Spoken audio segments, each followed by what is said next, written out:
Hello po. Hello guys. Hello sa inyo diyan sa atin sa Pinas.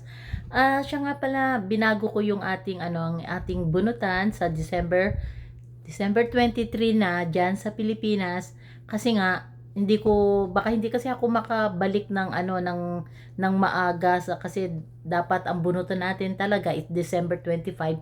So, aalis kasi kami ng 24. So, pag 24 kasi dito, is 25 sa atin sa Pilipinas. So, hindi ako baka makauwi kami ng gabi na kasi aalis kami ng pamilya ni Rita. Isinama kasi ako. Kaya binago ko yung ating Christmas gift ko sa inyo is December 23.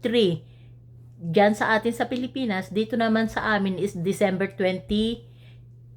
Yon. Tapos 23 diyan sa atin sa Pinas. Kaya abangan ninyo yung ating bunutan. Huwag po ninyong kakalimutan. Magla-live ako. So bali ang gagawin ko is bali 1 o'clock ako mag-start ng bunutan natin.